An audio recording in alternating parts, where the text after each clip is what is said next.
Përshëndetje, si që kemi njoftuar pak javë më parë, sot dua që të bëj publik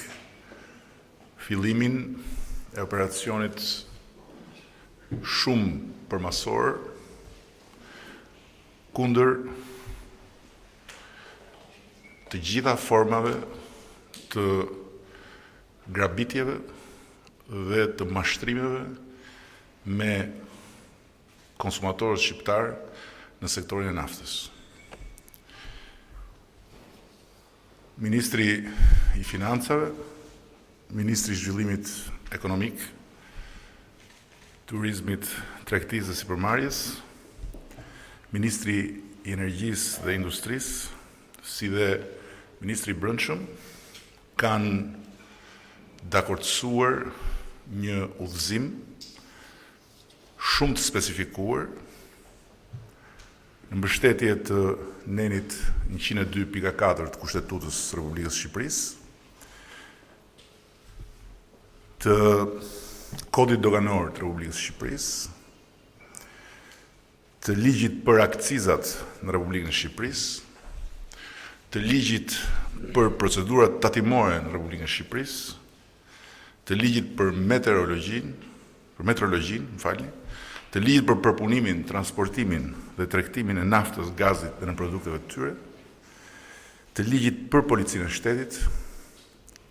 të ligjit për përcaktimin e autoritetit kontraktues për dhënien me koncesion të shërbimit të markimit dhe monitorimit të karburanteve, si dhe të 8 vendimeve të Këshillit të Ministrave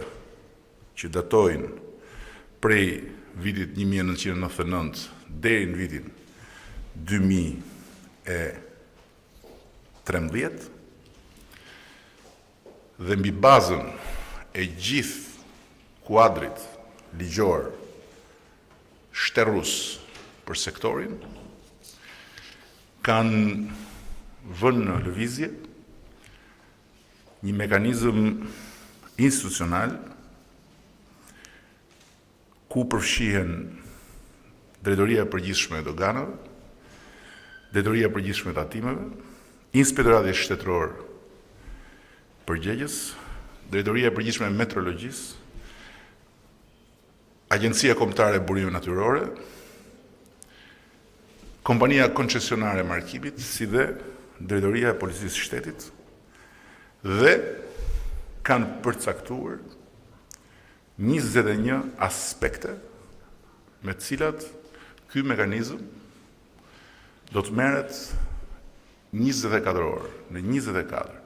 në të gjithë territorin e Shqipërisë, duke filluar nga dita e nesërme. Këto 21 aspekte të sektorit janë edhe pikat kyçe, të cilat është koha të vendosen në shtratin e plot të legjislacionit që përmenda më lart. E di mirë se çfarë ka ndodhur me këtë sektor për shumë vite, e di mirë se çfarë rënimi i është bërë sektorit dhe si pasojë se çfarë kostosh ka marrë ekonomia kombëtare, por dhe ekonomia familjare e çdo kujt që konsumon naftë për nevojat e veta, dhe e di mirë se shumë shpesh ajo që shqiptarët paguajnë në pikat e karburantit nuk i përgjigjet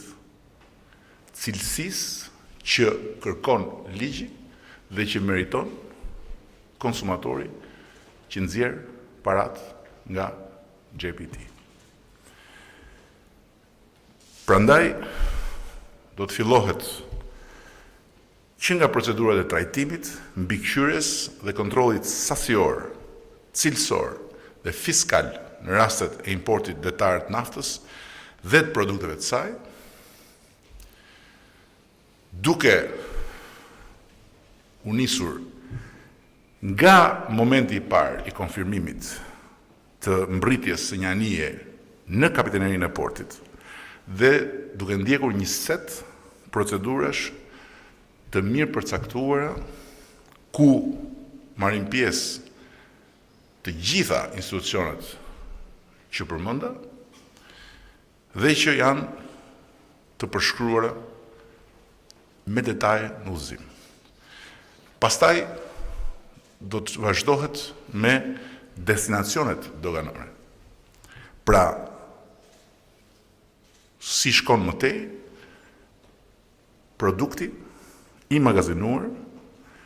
që mund vendoset në qarkullim të lirë ose të rieksportohet. Tek vendosja në qarkullim të lirë dhe të rieksporti, përsëri ka një plan shumë të detajuar që e bën të pamundur që çka ka ndodhur në vitet tëra dhe si pasojë çka ka vazhduar edhe si inerci në këtë periudhë, pavarësisht përmirësimeve që kanë ndodhur, të vazhdojë të ndodhë. Mëtej,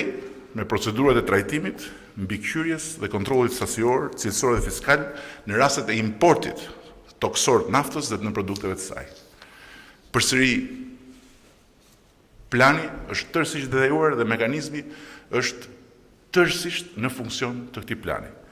Mëtej tek tregtia me shumicë, ku ka një sër orientimesh shumë të qarta për çdo njërin nga institucionet, tek tregtimi me pakicë, ku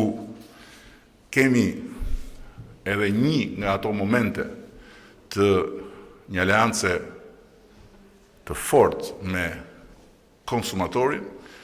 në funksion të mos mashtrimit të atyre që konsumojnë naftën për nevojat e tyre vetjake. Mëtutje me procedurat e kontrollit sasior, cilësor dhe fiskal në rastet e prodhimit vendas të hidrokarbureve, rafinerit e naftës, njësitë e prodhimit të biokarburanteve dhe impiantet e përpunimit në produkte nafte do t'i nënshtrohen një kontrolli rigoroz që do t'jetë pik për pik ajo që shkruhet në ligjet dhe vendimet e deri sotme të qeverisë shqiptare. Mëtej, tregtimi me shumicë, tregtimi me pakicë, procedurat e kontrollit sasior, cilësor dhe fiskal në rastet e eksportit prodhimit vendas dhe sigurisht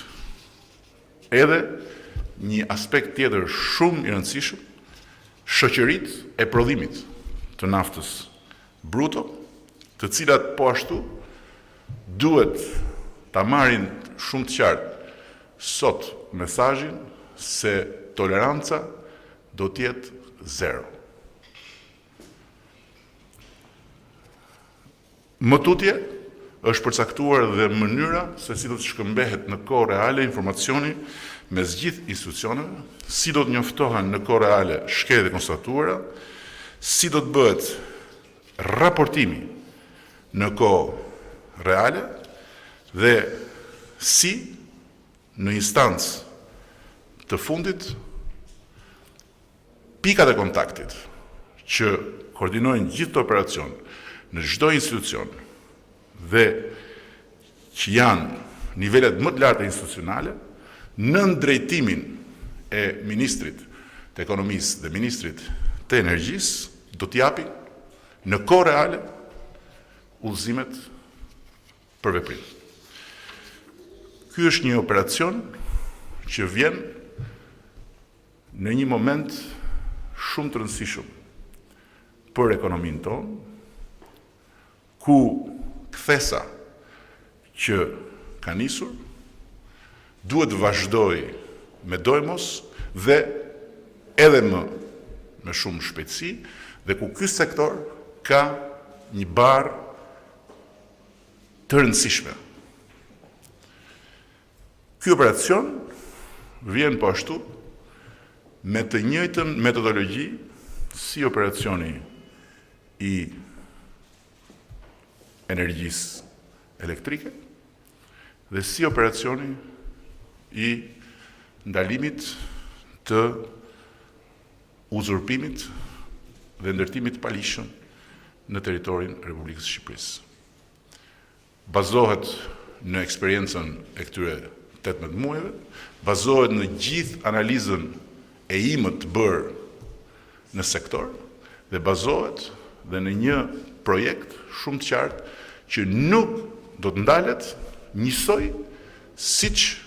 nuk janë ndalur dhe nuk do të ndalen as dy operacionat e mëparshme që përmenda. Nuk do të ndalet sepse beteja me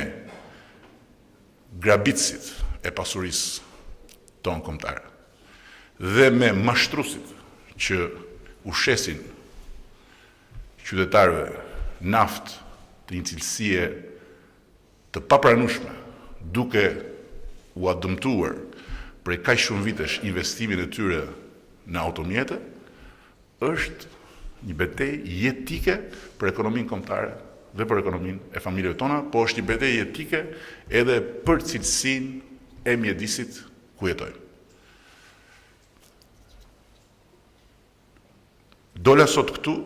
sepse siç kam bërë edhe në të shkuarën, e shoh shumë të rëndësishme që gjithë industria ta marrë këtë mesazh qartë, prerë dhe pa ekuivok. Që gjithë industria të kuptojë se ne do të mbështesim çdo që bën në këtë sektor dhe në të gjithë sektorin e ekonomisë vendit si përmarrje të drejtë dhe të bazuar mbi ligj, por ne nuk do të pajtohemi me asnjë sipërmarrje që shkel ligjin. Historitë që u kanë ndodhur deri më sot, qoftë qytetarëve të thjeshtë me shkatrimin e automjeteve të tyre, qoftë qytetarëve në zona ku kjo industri ka bërë dëme të konsiderueshme, duhet të marrin fund. Dhe ne do t'u japim fund duke i dhënë secilit hakën që i takon. Qytetarëve dhe konsumatorëve hakën e tyre si qytetarë të vendi që ne kemi detyrimin